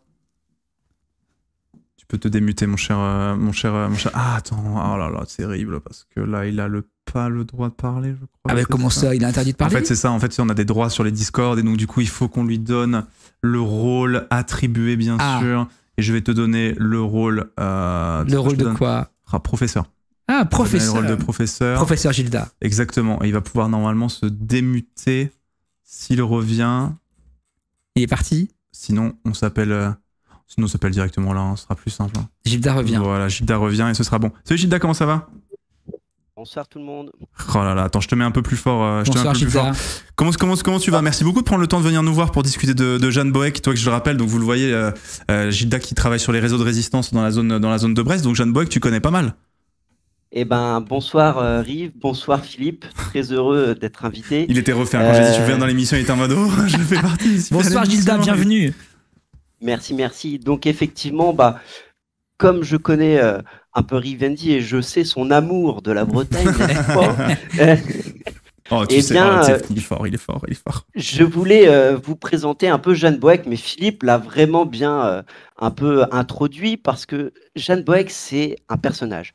C'est un personnage, et vous, Philippe Collin, vous avez dans votre série de podcasts proposé 5 portraits. 5 portraits, donc plusieurs célèbres et d'autres méconnus. Jeanne Boëck se situe un peu, comment dirais-je, au milieu de ces personnages, puisque elle est à la fois très connue du milieu des gens qui s'intéressent à la Seconde Guerre mondiale et à la Résistance, mais elle est à la fois inconnue du grand public. Il y a très peu de lieux qui lui rendent hommage, il y a pas de film, par exemple. Par contre, Jeanne Boëck, c'est un personnage parce qu'elle a écrit un livre sur son aventure pendant la Seconde Guerre mondiale. Jeanne Boëck est née dans la Manche. Bon, personne n'est parfait, hein, mais... S'il te plaît, la guerre bretonne-normande, ce sera pour plus tard. Voilà. Si tu veux, Gilda, on D'accord, reste sur le très sujet. bien. Très bien, restons sur le sujet. Et donc, Jeanne Boëck, son père était marin. Et en tant que marin, il a eu plusieurs affectations. Elle connaissait bien Brest. Et au début de la guerre, elle fait des études pour devenir professeure institutrice de mathématiques. Pardon, je bafouille. Et comment dirais-je, elle veut servir, elle veut se rendre utile. Alors les femmes, Philippe, vous l'avez très bien dit, ne sont pas dans l'armée, il n'y a pas de combattantes. Et donc, elle va trouver, grâce à un professeur, une place pour quand même être utile à la guerre, parce que c'est ce qu'elle veut aider son pays. Elle a cette fibre patriotique et elle arrive à Brest, qu'elle a déjà connue dans sa petite enfance, et donc elle va travailler à la poudrerie de Brest. Donc c'est une usine où l'on fabrique des munitions pour les navires. Ah oui. Mais c'est là du coup qu'elle va apprendre à faire des... Mais oui, mais bien sûr. Ah ouais, incroyable. Ouais. Et Trop donc bien. Jeanne Boëck, elle arrive à Brest début 40. Et si vous voulez, c'est pas un rôle prédominant, mais ça lui tient à cœur. Elle fait très attention et son livre en parle beaucoup. Elle donne beaucoup de détails. Et ce qui m'a frappé dans cet ouvrage et que je tenais vraiment à vous présenter ce soir, c'est qu'elle le dit avec un naturel absolument incroyable. C'est comme si vous y étiez. Vous êtes transporté et c'est des détails du quotidien simples. C'est-à-dire, elle parle de sa vie, de son repas, elle parle du transport qui l'amène, elle parle que parfois elle a loupé tout simplement le car. C'est des choses très concrètes. Et arrive malheureusement la date fatidique de juin 40 avec la débâcle. Et Jeanne Boëck, tout simplement, elle voit l'Allemand arriver, c'est-à-dire qu'on lui dit que l'Allemand est là, son chef lui dit dans quelques heures les Allemands sont là, la poudrerie ferme. Et elle veut partir. Alors, elle veut partir, pourquoi elle veut partir? Parce qu'elle ne veut pas travailler pour l'Allemagne, elle ne veut pas se mettre à dispo de l'Allemagne, elle ne sait pas vraiment ce qu'elle veut faire, mais elle veut partir. C'était une conviction. Donc on peut voir déjà dans ce bout de femme d'1m49, 50 kilos, déjà une puissance, un caractère, vraiment. Et donc elle arrive avec sa petite valise qui est lourdement chargée au port de commerce de Brest. Et elle voit plusieurs bateaux et elle demande à chaque fois où vous allez. L'un répond Bordeaux, etc. Ça ne l'intéresse pas. Elle veut partir en Angleterre. Et Jeanne Boëck, elle arrive à trouver un remorqueur qui l'amène en Angleterre. Et là, elle va arriver à Plymouth, je vais le dire en français parce que sinon ça va être nul. J'ai pas l'accent anglais. Hein. T'inquiète, je remercie juste le raid qui vient d'arriver. Bonjour les copains de chez Xari. On parle de la série documentaire, de la série podcast que Philippe Collin vient de sortir chez France Inter sur les résistantes. Et on est avec Gilda Priol qui va nous parler d'un 6e destin, celui de Jeanne Boëck, cette résistante bretonne qui, à l'été 1940, tente de rejoindre l'Angleterre. Et Jeanne Boëck, on lui avait dit, mais l'Angleterre va capituler aussi. Elle avait dit, si c'est ça, je partirai en Amérique. Donc on voit qu'elle a cette envie de continuer tant bien que mal cette guerre. Elle ne veut pas déposer les armes. Elle considère que Pétain est un sénile, un vieillard sénile. C'est son propos. Donc les mots sont dits, les mots sont durs. Et elle arrive elle dit les termes. Et elle arrive en Angleterre et bien sûr, elle ne connaît pas De Gaulle et on lui en parle en Angleterre. Et elle ne va pas rentrer tout de suite dans la France libre et pour cause, on n'accepte pas les femmes. Le corps des volontaires françaises n'est créé que vers la fin 1940 et elle avait plutôt une idée de rentrer comme chimiste. Elle voulait mettre à disposition ses compétences. Sauf que la branche où elle devait être ne se fait pas et elle attend un peu et finalement, en début 41, elle rejoint le corps des volontaires françaises. Elles sont à peine une vingtaine. Celui fait par Simone Mathieu du coup. Mais oui, exactement. Mais finalement, les destins se relient. Exactement. Ah ouais, ok. Et d'ailleurs, très intéressant parce que Simone Mathieu, rapport directement avec la hiérarchie militaire masculine. Histoire très intéressante, je vous laisserai découvrir dans le podcast, hein, mais ça aussi, c'est. Là, on parle aussi encore du genre et de la différence homme-femme. Ouais, clairement. Et c'est très important parce qu'elle va se faire évincer, je ne le dis pas plus que ça, mais pour des raisons qui sont en effet liées à des rapports entre les hommes et les femmes. Exactement. Non, mais ok, donc du coup, elle est passée par l'unité. Je pense que Gilda va peut-être me contredire, mais je pense que Jeanne Boëck, quand elle rentre dans le corps des volontaires françaises, elle est sous les ordres de Simone Mathieu. Je confirme tout à fait ça. Elle en parle d'ailleurs. Oui. Et Jeanne Boëck, elle va participer, et là je me permets de faire un peu de promotion pour la Bretagne, elle va participer au rayonnement international de la Bretagne, puisque dans la France libre se crée une sorte d'amicale des Bretons qui va s'appeler Sao-Braise. Avec des drapeaux bretons, hein, d'ailleurs. Et une croix de Lorraine. Non, mais il y a les deux. C'est le bouquin que je montre là. C'est les blasons. Sao-Braise. Tout à fait. Et donc, ça s'arrête jamais, les forceurs, même pendant la guerre, ça s'arrête pas. Le lobbying breton est au partout. Très bien. Partout. Subtil lobbying, hein, bien sûr. Hein. Subtil. Parce qu'en fait, ce que Philippe Collin aussi met en avant, c'est que il y a quand même des fortes personnalités dans toutes ces individualités, mais qui se regroupent au final. Et il y a beaucoup de Bretons qui sont dans la France libre. La France libre, c'est quasiment un tiers des Bretons au début, en tout cas. Et donc forcément, ça soude un peu. Et je dois dire que dans les portraits que fait Philippe, ce qui est touchant, c'est aussi cette sorte d'isolement, cette sorte de solitude qu'ont ces femmes dans leur périple, dans leur quête. Et Jeanne Boëck transpire cette solitude. On le sent dans son livre qu'elle est vraiment isolée. Alors, elle fait avec tant bien que mal, mais on sent bien, et je ne sais pas Philippe si vous voulez dire un mot là-dessus, mais on sent bien que c'est pas facile pour elle cette solitude. Alors c'est extrêmement juste, Gilda, parce que qui dit entrer en résistance dit rupture. C'est-à-dire qu'on rompt avec à la fois son quotidien. On va entrer en clandestinité où on doit mentir. On ment aussi à ses proches, parce qu'une des spécificités, par exemple, des femmes qu'on n'a pas évoquées, c'est ce qu'on appelle la double transgression. Qu'est-ce que ça veut dire ? Ça veut dire que quand on rentre en résistance, qu'on soit un homme ou une femme, on va transgresser l'ordre de Vichy et des nazis, d'accord ? Ça concerne tout le monde, hommes et femmes. On rentre en résistance, on désobéit et on trahit l'ordre on transgresse l'ordre de Vichy. Mais pour les femmes, il y a une double transgression. C'est que non seulement elles trahissent Vichy et les ordres des nazis, mais elles trahissent aussi l'ordre patriarcal. C'est-à-dire qu'elles doivent transgresser cet ordre-là. Et c'est important, Gilda, parce qu'en effet, même dans un monde, on va dire, du foyer ou de la famille, beaucoup de femmes qui décident d'entrer en résistance ne le disent pas à leur mari. Ah oui. Parce que, d'une part, parce qu'elles ont peur, parce qu'elles savent pas comment ils doivent réagir, aussi pour le protéger, peut-être, voilà. Et donc là, on revient à ce que disait Gilda, c'est que en effet, ça crée une grande solitude, y compris quand on reste dans un cercle social. Donc ça, c'est dans la famille, on va dire, mais où Gilda a raison aussi, c'est que quand on rentre en résistance, donc en clandestinité, et quand on est une femme, on doit affronter la solitude. Et c'est un moment extrêmement compliqué quand on décide de rentrer comme combattant de la liberté, de se dire, en plus, je vais être seule, je vais être toute seule. Et ça, je pense que Jeanne Boëck est en effet, Gilda, une des incarnations fortes de cette solitude de résistante féminine. Il y a des gens qui posent des questions dans le chat. Pourquoi une explication sur ce chiffre d'un tiers de Bretons ? Il y a une proximité géographique avec la Grande-Bretagne qui fait que et beaucoup de marins. Donc certains ont pris leur bateau et on rejoint Londres. Il y a une facilité. C'est plus simple de partir quand on est Breton que quand on est Marseillais. On va pas vous le cacher que quand on est à Marseille, il faut faire le tu es fada. Exactement. Mais c'est vrai. Et encore, t'es en zone libre, tu vois. Mais oui, la proximité directe géographique fait que les fameux habitants de l'île de Sein qui sont partis. Exactement. Voilà, il y a plein de choses. On peut aussi ajouter une chose importante peut-être. Je pense que, pas forcément plus qu'ailleurs, mais un peu quand même, il y a une forte culture républicaine en Bretagne.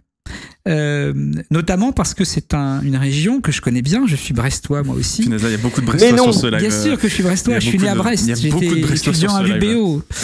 Et la Bretagne est une région qui est entrée entre guillemets au pas de course en République à la fin du 19e siècle et qui a dû apprendre le français et qui a été donc formé par les instituteurs sur comment dire la culture de la République. Et je pense que c'est une région qui est attachés en 1940 à ce régime politique. Et qui d'un côté voit un régime... alors c'est pas tous les Bretons, hein, il y a aussi des Bretons qui seront collaborateurs, etc. Ils sont très collaborateurs. Oui, même, bien sûr, avec le PNB par exemple, le Parti nationaliste breton, hein, qui portera un brassard et à la place de la svastika, il y aura le triskel. Hein, donc voilà, vous voyez de quoi on parle. Flippante quand on voit cette image flippante. Ouais. Mais donc, il y a une culture républicaine forte aussi en Bretagne, je pense, et qui du coup, face à ce choix qu'on doit faire entre un régime de Vichy qui a liquidé la République et un sous-général, il faut quand même dire ce qui est, hein, à l'époque, il ne compte pas, hein, général de Gaulle, va donc choisir en large partie le camp du général de Gaulle et prendre un bateau. Effectivement, c'est moins difficile quand on est à Brest, quand on est à Martigues. Ouais, voilà. Clairement. Donc, c'est des choix. Non, mais du coup, c'est bien intéressant aussi de voir un peu l'héritage, tu vois, et la dynamique républicaine en Bretagne. Est-ce que sur quoi ça en découle pendant la Seconde Guerre mondiale? Pour revenir à Jeanne Boëck, donc comme tu me disais, elle est en Angleterre, elle intègre le service de Simone Mathieu au sein de la France libre. Et du coup, elle va revenir en France à un moment donné, cette Jeanne Boëck. Alors, elle revient plus qu'en France, et je rebondis sur ce qu'a dit Philippe Collin sur la transgression. Il a parlé de transgression dans le couple, dans la famille. Moi, je dirais dans presque une transgression, comment dirais-je, hiérarchique, dans la mesure où Simone Boëck va faire du forcing, va faire du lobbying pour pouvoir essayer d'avoir un rôle plus important, puisque elle est transférée à un moment donné de l'occupation comme aide chimiste pour le service de l'armement de Gaulle. Et donc, elle va former les agents qui partent en France à créer des explosifs avec des matières qu'on peut trouver dans n'importe quel commerce en France occupé.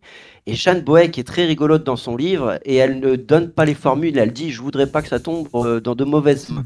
Donc, c'est vraiment très pédago.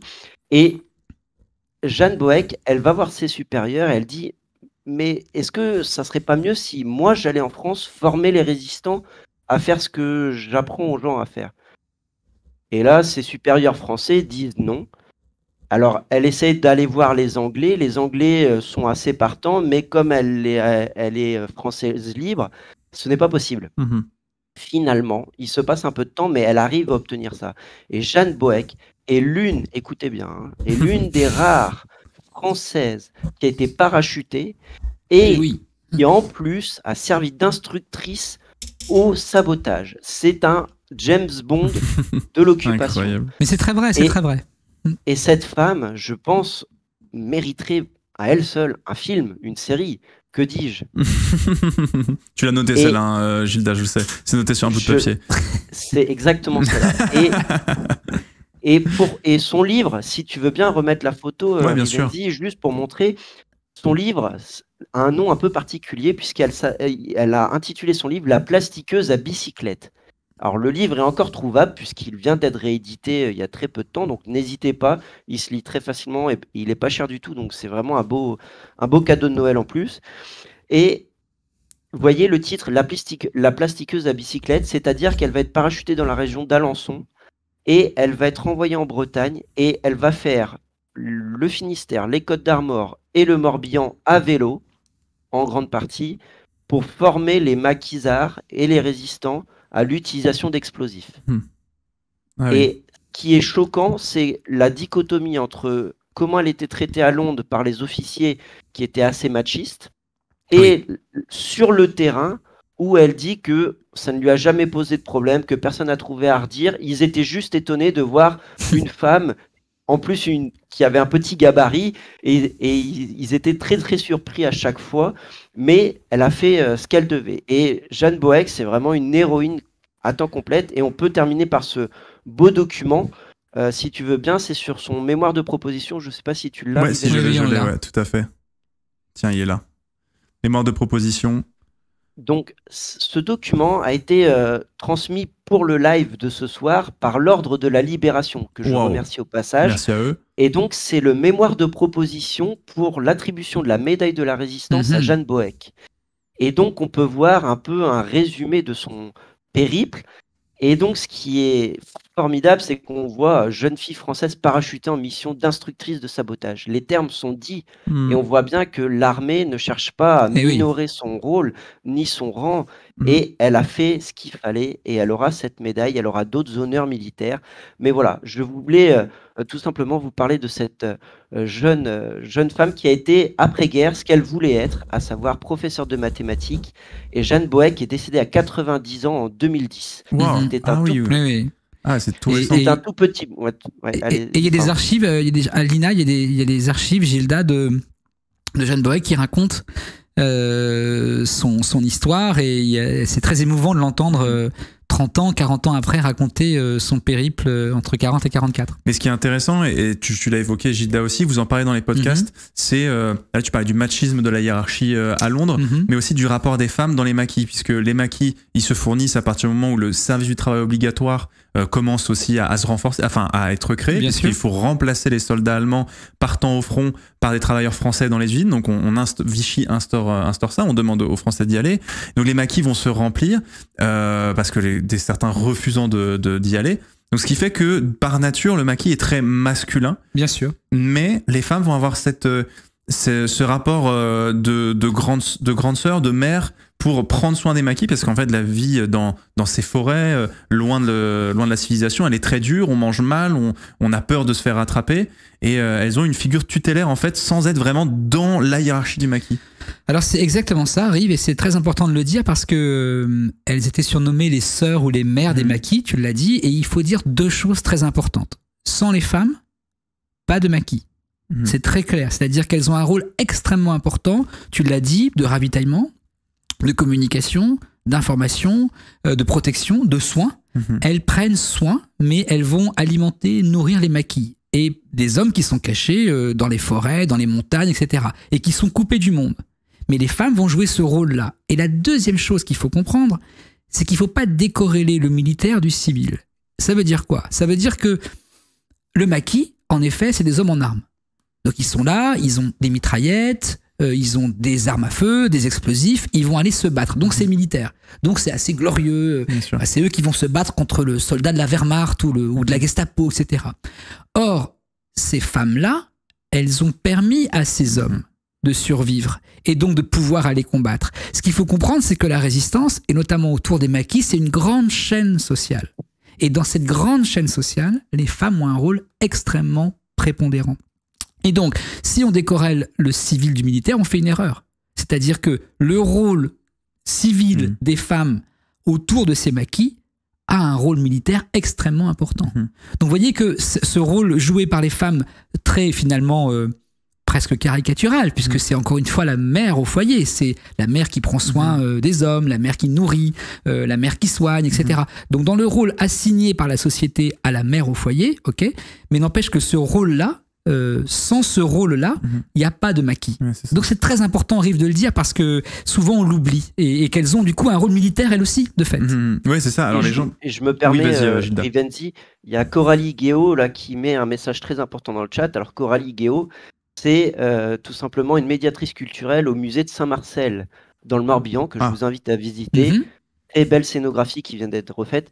Et en fait, il y a quand même une sorte de misogynie dans ces maquis aussi. Il ne faut pas trop l'exalter, ces maquis, parce que bien sûr les femmes, Philippe, tout ce qu'a dit Philippe est très juste, mais certains officiers dans les maquis se sont aussi très mal comportés envers les femmes, parce que ils les voyaient vraiment comme des bonnes à tout faire.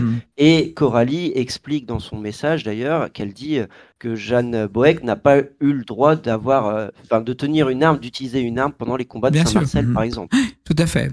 Mais il faut aussi dire que certains officiers, comme souligne Coralie, ont été très, comment dire, ingrats et un comportement totalement indigne.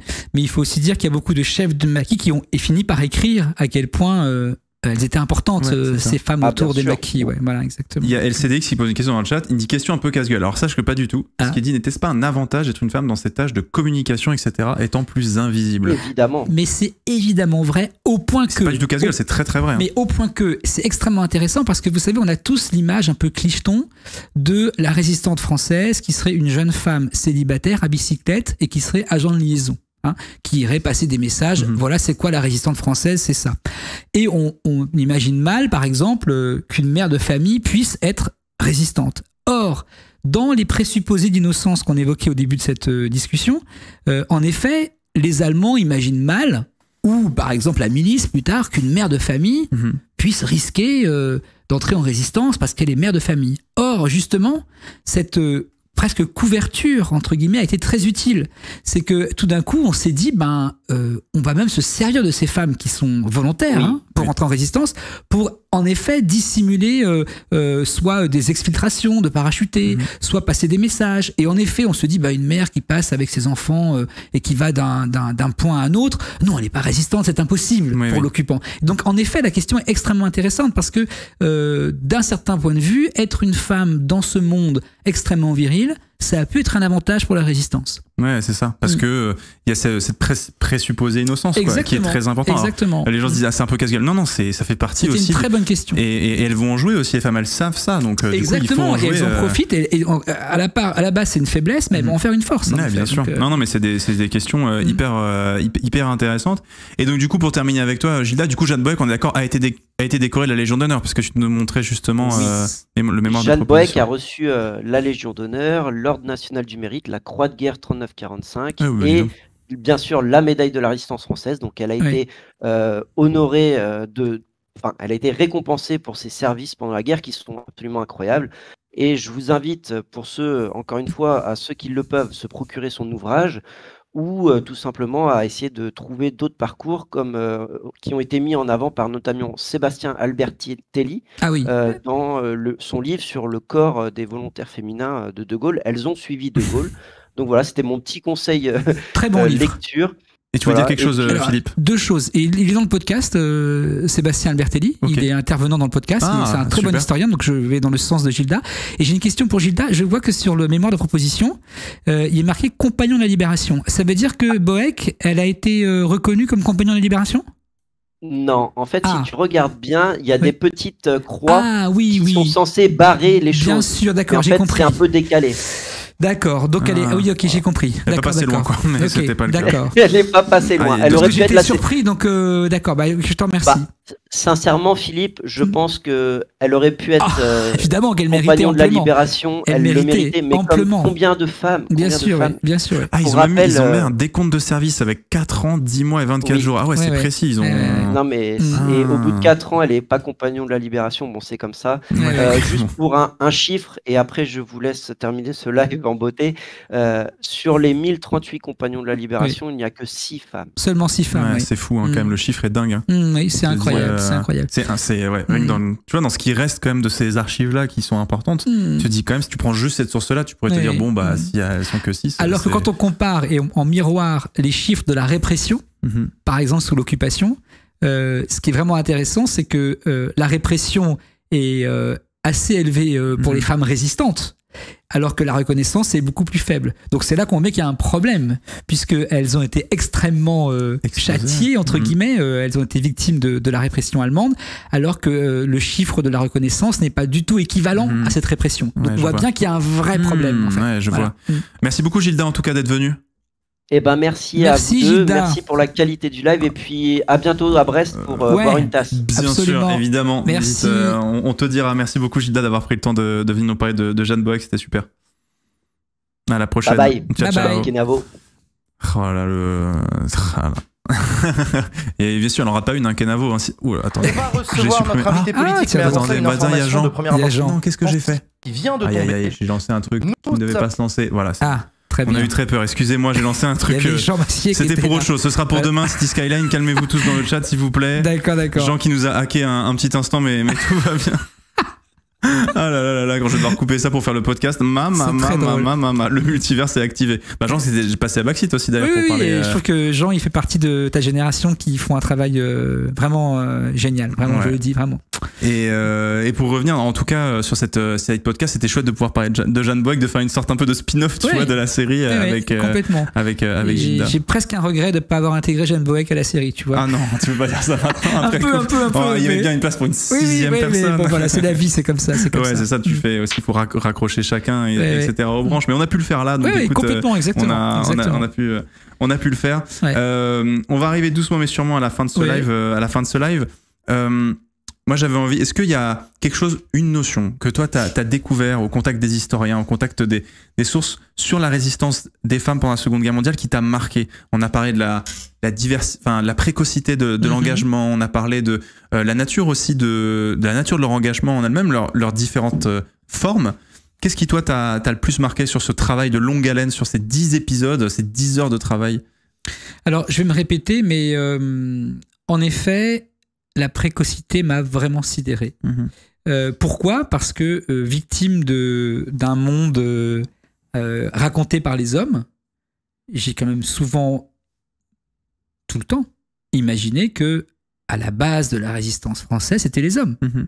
Le général de Gaulle, qui dès le 18 juin... Figure tutélaire, paternelle. Voilà, exactement, et que les hommes de l'île de Saint, c'est les hommes qui partent. Voilà. Et je me suis dit, mais en fait, c'est incroyable. C'est-à-dire que, je le répète, les femmes entrent en résistance avant les hommes. Et que pour la plupart des grands mouvements de résistance, les femmes sont à l'initiative.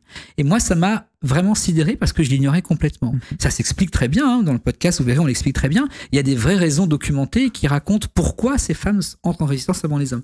Et ça m'a vraiment sidéré. Vraiment, ça m'a sidéré.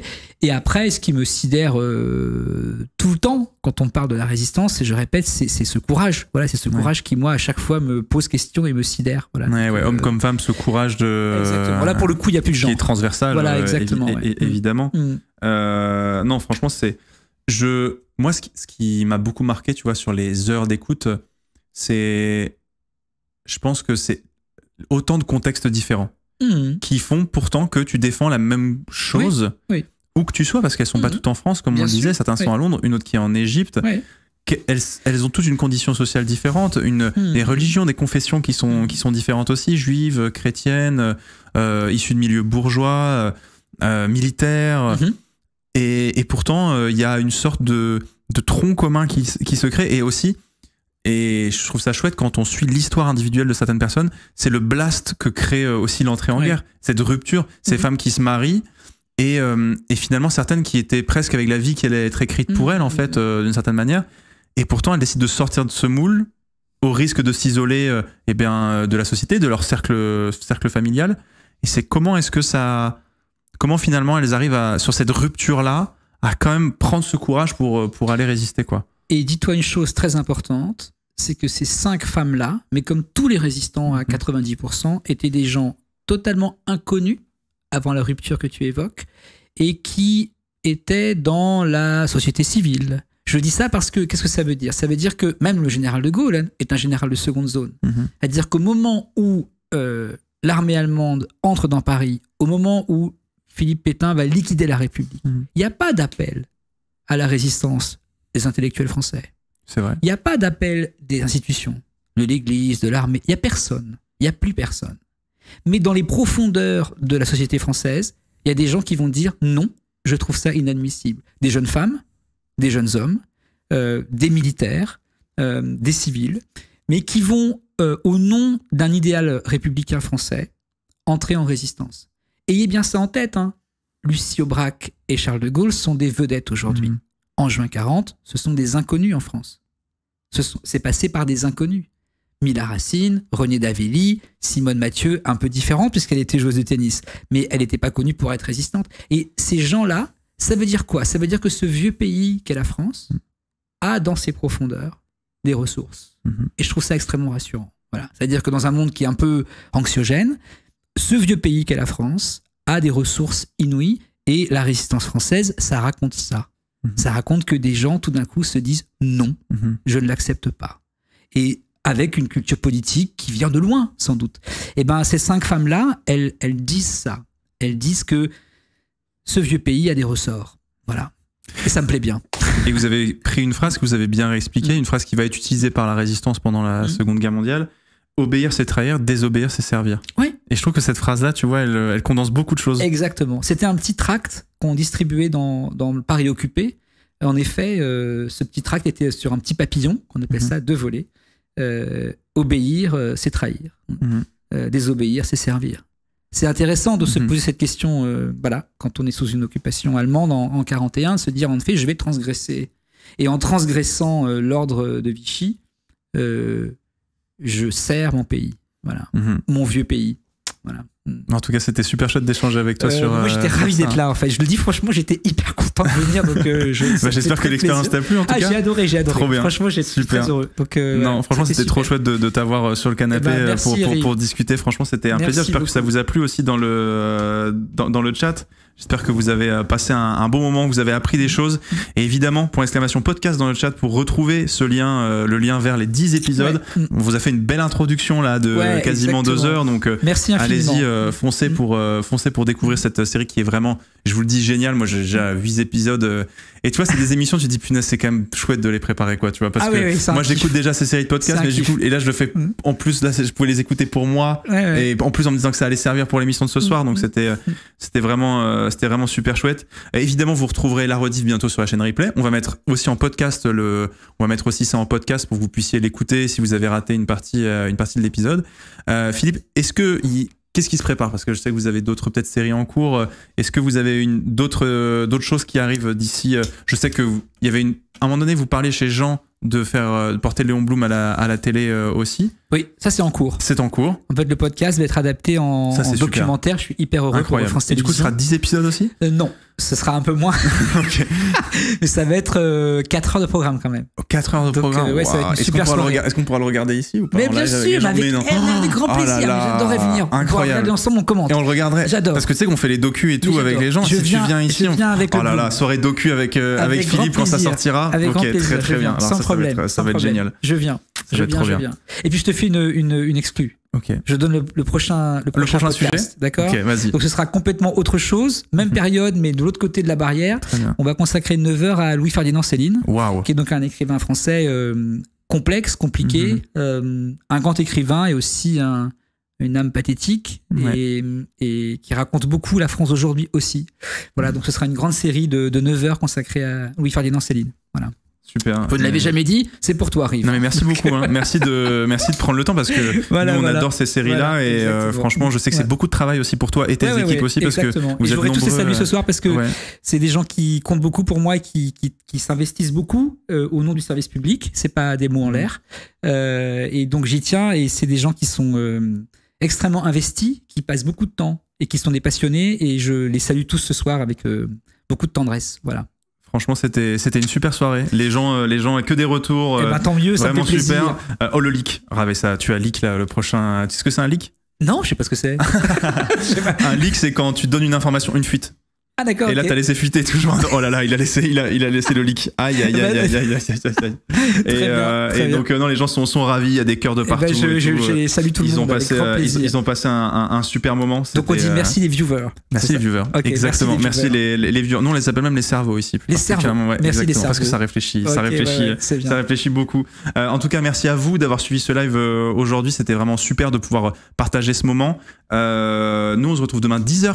En live pour le prochain stream. Vous savez, c'est du City Skyline. On continuera demain le retour du maire sur City Skyline. La prochaine Murder Party? La prochaine Murder. Ah, il m'a dit qu'il avait regardé les backstage de la Murder Party. J'ai très envie d'en voir une, moi. Donc mais il faudra que je te montre le replay, mais je te dirai quand sera la prochaine. Très bien, la prochaine, c'est pas tout de suite. Moi, je peux pas donner d'exclus comme ça tout de suite.